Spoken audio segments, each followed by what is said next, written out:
12 વાગતા જગન ભઠ્ઠીમાં ફેરવાયું ગુજરાત. મધ્ય અને ઉત્તર ગુજરાત સહિત સૌરાષ્ટ્રમાં આકરા તાપનું ટોર્ચર. અમદાવાદ ગાંધીનગરમાં આજે રેડ એલર્ટ.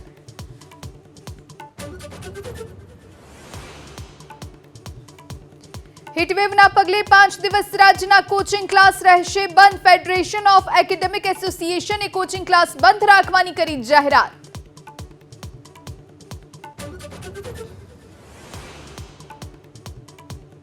કાળઝાળ ગરમીથી રાહત મેળવવા લોકો વોટર પાર્ક અને સ્નો પાર્કનો લઈ રહ્યા છે સહારો. દ્વારકામાં ગોમતી નદીના ઘાટ પર મોટી સંખ્યામાં ઉમટ્યા પ્રવાસી.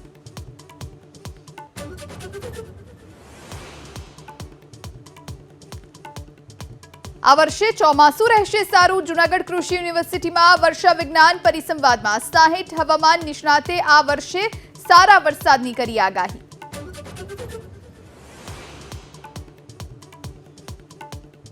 આણંદમાં બોરસદના વડિયા તલાવડીમાં પરિણીતાનું શંકાસ્પદ મોત. આત્મહત્યા કરી હોવાનો સાસરિયાનો દાવો. મહિલાના પરિવારે સાસરિયા વિરુદ્ધ હત્યાનો લગાવ્યો આરોપ.